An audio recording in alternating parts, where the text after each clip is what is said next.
What are the best weapon property runes in Pathfinder 2nd Edition? Which ones are they? And if I use a returning rune, will my dad finally come back from getting milk? This is the Dominomicon, authored and hosted by me, Dominic. The Dominomicon is dedicated to all nerdy things, with my current obsession being the TTRPG Pathfinder 2nd Edition. In this video chapter, I'm going to go over what I believe are the top 20 weapon property runes in Pathfinder 2e. We'll start with a little explanation of what weapon property runes are and how to acquire them, and then we're going to dive straight into the bestest ones. All martials in this system, and even a few non-martials, are going to end up needing to use property runes, and they do count for a significant chunk of your damage as you level up. And some of them just come with some really cool effects that you're probably going to want. There's quite a few though, and that's what this video is all about, helping you narrow down that list. As ever, if you find this video chapter helpful and or entertaining, please give it a like and consider taking a look at the description for links for my Ko-fi account, Patreon, or just click the sub button, add a comment maybe, or become a member. All of it is incredibly helpful and I'm eternally grateful. Without further ado, let's use an animated rune to autonomously start the music.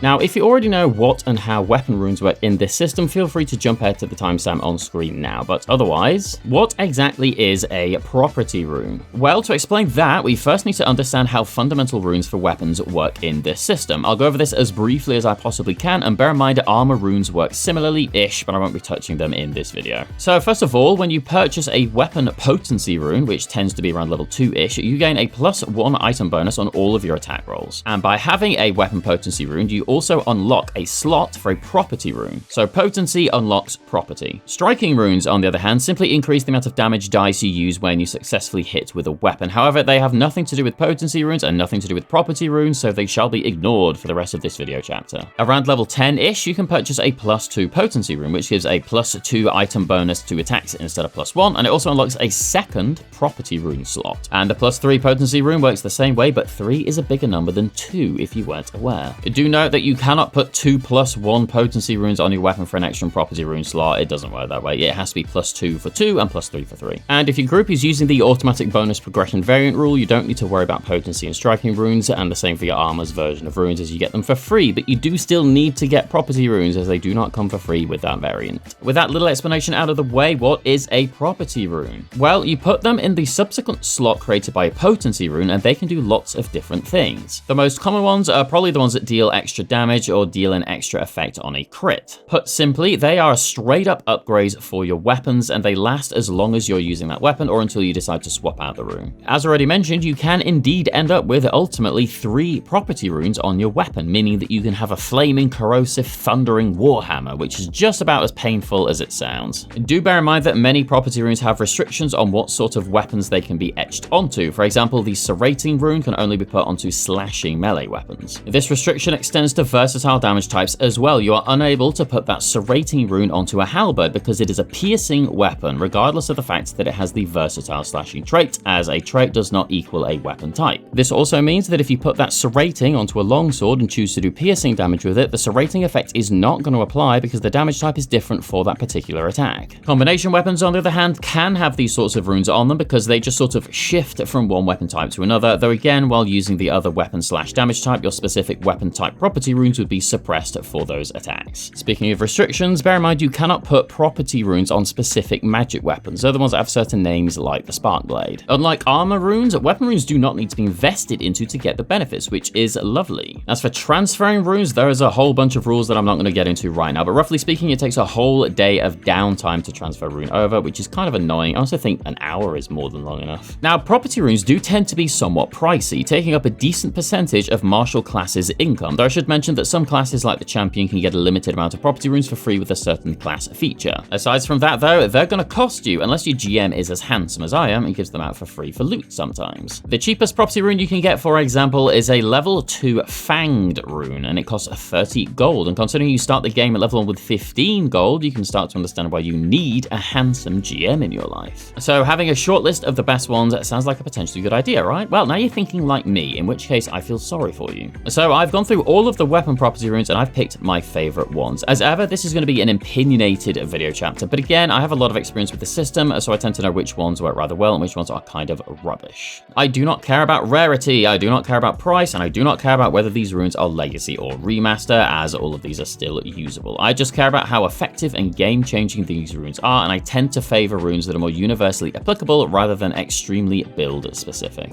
I will be starting with the lower levels and going higher, meaning that they're in no specific order other than that, and this will showcase the variety of weapon property runes you can get across your 1 to 20 journey, as just showing the level 15 plus ones is kind of boring and pointless. You know, like my whole channel and everything I've ever done in my life. There are more powerful versions of certain runes available, usually called Greater and Major. I think one's called True, but I will only feature each rune once, but I will mention these better versions. Lastly, I'll have a few runners up right at the end for runes that weren't quite good enough to make it into my list, but are still worth your time. Right, let's get stuck in.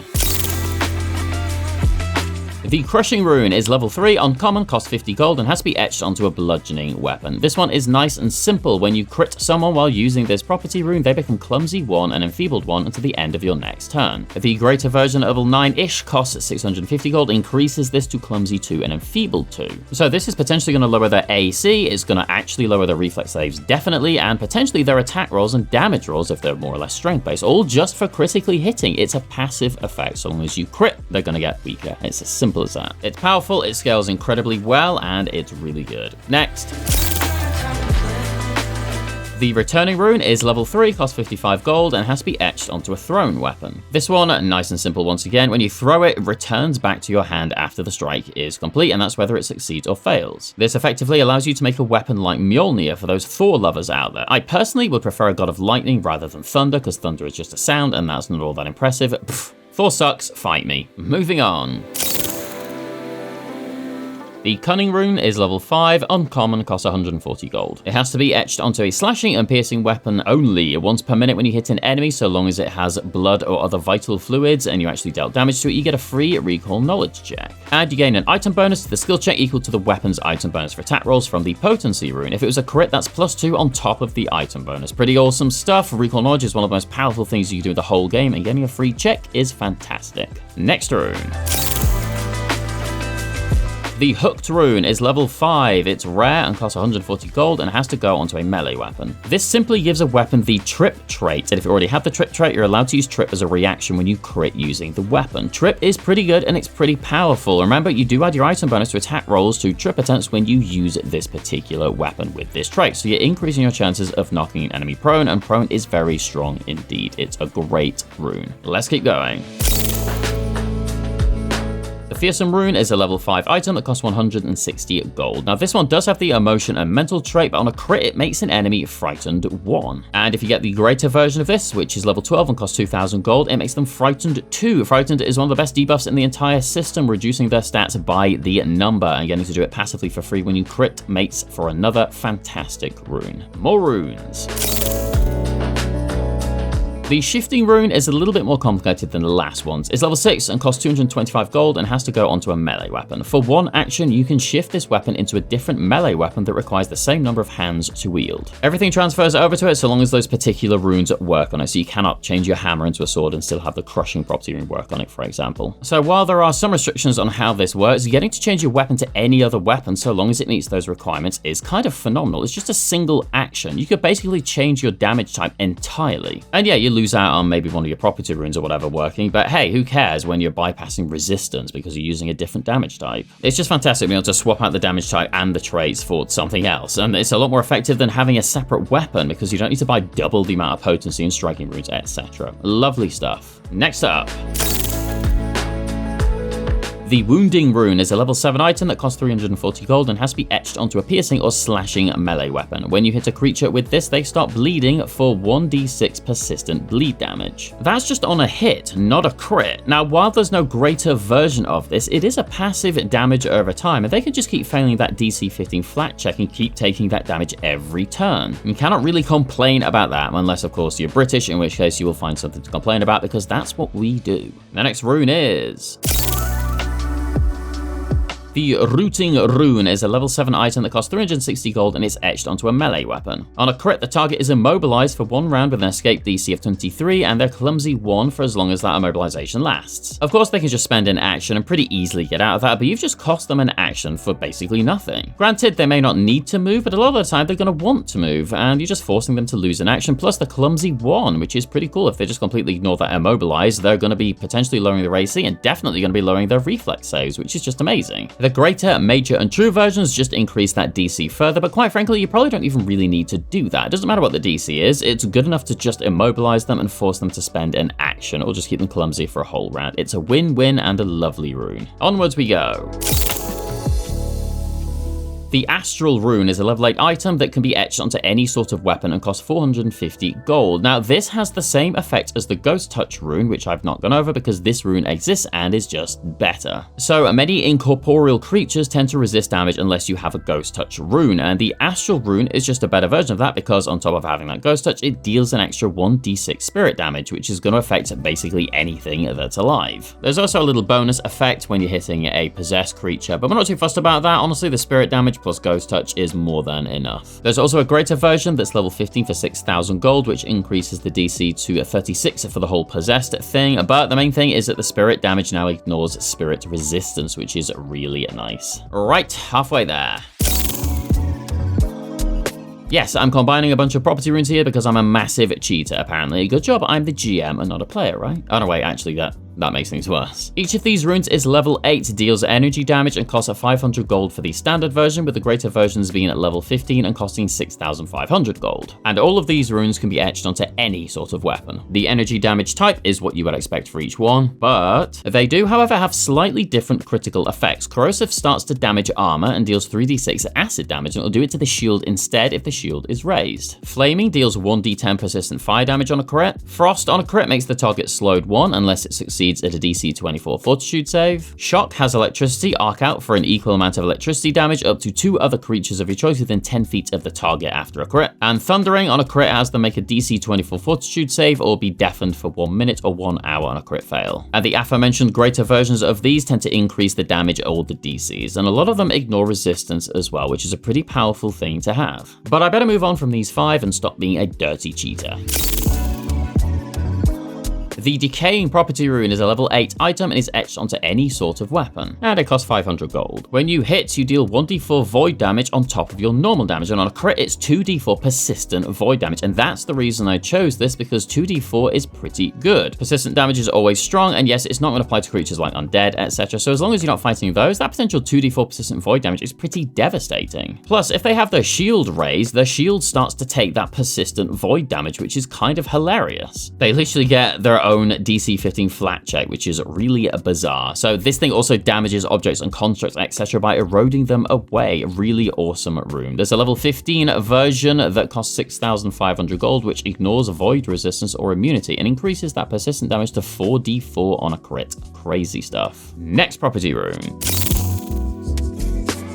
The Grievous property rune is a level 9 item, costs 700 gold and can be etched onto any type of weapon. And now this affects the critical specialization effects that your weapon has. I'm not going to go over all of them because there's quite a lot of weapon types in this game. I've done a whole video on that. Check this link here to see what I think is the best ones are. But basically this makes your critical specialization effects even stronger. Sometimes it just lowers the save, which they have to do to stop the specialization effects from kicking in, which can be very strong indeed. They do other things as well. Suffice to say, if you are a crit fisher, grabbing the Grievous rune is a no-brainer because it can be incredibly strong in the right hands. Onwards and upwards. The Ashen rune is an uncommon level 9 item that costs 700 gold and can be etched onto any type of weapon. On any normal hits with this weapon, you're going to deal 1d4 persistent fire damage on top of your normal damage, plus the creature will become confused for 1 round unless it succeeds at a DC 25 will save. Remember, this is on a hit, not a crit. This just happens every time you hit something. Confused is only situationally strong, but it can still be really awesome in those situations. And yeah, the DC is not ridiculously high. Most creatures are going to need like a 7 or a 10 or whatever, something to get there, but still, it's just a free passive thing, and it's unbelievably strong that it can do it on top of the persistent fire damage. Also, the level 16 version that costs 9,000 gold increases that fire damage to 1d8 and the DC to 35, and on a crit failure, the confusion effect lasts for a whole minute. What an awesome rune. I cannot believe it's only level 8. More, please.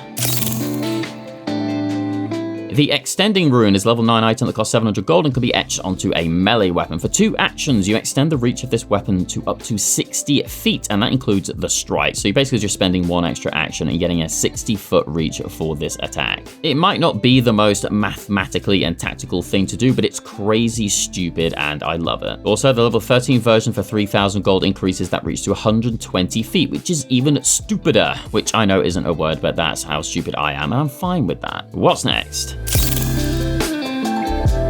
The Impactful Rune at level 10 costs 1,000 gold and can go on any weapon, and it deals an additional 1d6 force damage on a strike, and on a crit you can make an enemy move 5 feet away from you with a DC 27 fortitude save. The reason this rune is on this list is because force damage is rarely resisted in this system, which makes it a very good universal rune to have just for extra damage. And the level 17 version that costs 15,000 gold increases that DC for the force movement to 37, and they actually move 10 feet away from you. Damage does not go up though, which is a bit of a shame, but still a lovely rune. Force movement can potentially force the enemy to spend actions, which is nice. 5 to go. The Hopeful Rune is a level 11 item that's uncommon and costs 1,200 gold and can go on any weapon. On a crit, allies within 30 feet that share at least 1 alignment component with you, which I guess we don't really have anymore, so it's just your allies, gains a +1 status bonus to attack rolls until the end of your next turn. Who needs bards, am I right? That's basically what this rune is. Give me more runes. The Brilliant Rune is a level 12 item etched onto any sort of weapon, and it costs 2,000 gold. It deals 1d4 fire damage on a successful strike, but if the creature's a fiend, it's an additional 1d4 spirit damage on top of that, and if they're undead, it's 1d4 vitality damage on top of the fire damage. So that's not quite as good as the energy damage property runes, unless you're fighting undead or fiends, but on a crit, and this is what makes this awesome, the target has to make a DC 29 fortitude save or be blinded for 1 round. And blinded is a very strong condition. Also, this thing can spend 1 action and try to counteract darkness and return the light. Nothing amazing, but it's pretty cool. And the greater versions, level 18, costs 24,000 gold, increases the DC to 41, and it ignores resistance to fire, spirit, and vitality damage, which is pretty strong indeed, and it makes that shine bright thing a little bit better. A really cool rune, and the whole shining bright stuff is such a delicious flavor. Last 3 runes, please. The Keen Rune is a level 13 item that's uncommon and costs 3,000 gold and has to go onto a piercing or slashing melee weapon. Now, I wasn't going to include this because I've heard that this is a mathematical trap option, but I have 2 counter arguments to that. And first of all, how this works, if you roll a 19 on the dice, so long as that dice result would have been a success, it turns it into a crit. Now, I'm not all about the maths on this channel, but people have said that this is rubbish because you're basically going to crit on a 19 anyway, right? Well, not if this is your second attack that round, and I think that's what this particular rune is all about. And the second reason I'm including this is because in the same session that I gave this rune to a player, he crit 3 times on second attacks in the same round because of this rune. Maybe it's mathematically better to have something like one of your energy damage runes or whatever, though having this on a deadly or fatal weapon makes those natural 90s all the sweeter. But I'm pretty sure that that player is going to want to keep this rune on his weapon forever and ever, and then maybe 2 more days after that. Also, this is my list, so screw you. But also thank you for watching the video, especially up until this point. I love you. And the penultimate rune is... The Quickstrike rune is level 16, rare, and costs 10,000 gold, can be etched onto any type of weapon. Simply, while you wield this Quickstrike weapon, you are quickened and can only use it to strike with this weapon. Nice and simple, but it's a free quickened, and if you think that's bad, then I don't like you anymore, and I'm going to stop inviting you over for tea. Last but not least...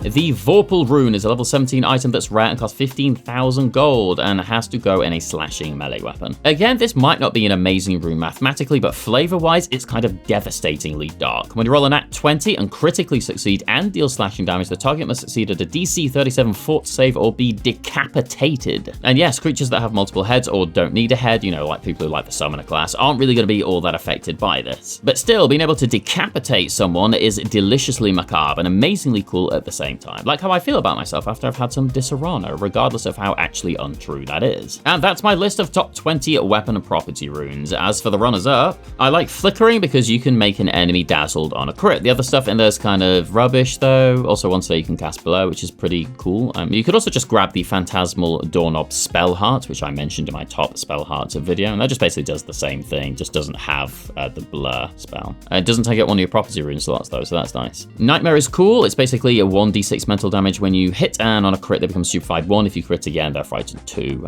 That's why they're stupefied. That's nice. It gives you the nightmare spell as well, but that's more or less pointless. It's good. I just think there's way too many creatures in the system that are immune to mental damage. You might be better off with the other energy types. The holy and unholy runes are pretty good. They're just a bit more specific and niche because it has to be specifically the opposite trait of the rune itself. Otherwise, it's just less damage than an astral rune. The once a day reaction thing's a little bit different for each one. It's pretty cool. It's just not amazing. The animated rune is kind of like having an animal companion that flies around and hits an enemy every round for you. As far as I'm aware, this doesn't have map, and there's nothing that I can see that says you can't have like 3 or 4 of these floating around so long as there's enough rounds left in combat, which is kind of hilarious. I just like the idea of having lots of weapons that you just throw out and they all activate and start murdering things. It's not a lot of damage, I guess. They don't use your strength, etc. You can still use your potency and striking runes and stuff, and property runes on it, which is pretty cool. I think it's just pretty funny. Spell Reservoir, from what I can tell, is basically just an extremely limited version of Spell Strike. Rank 3 or lower kind of sucks, and it's basically just a one-to-fight sort of thing, and the scaling for the save spells never changes. Still pop a Legacy Shocking Grasp on there, and you're doing 4d12 extra damage on your strike every now and then, which is nifty. The Impossible Rune's pretty good. Once per hour, you can spend an extra action, make a strike, and it ignores all penalties and range increments, etc. It's pretty good. It's level 20, and it's once every hour, and it costs 70,000 gold. That's the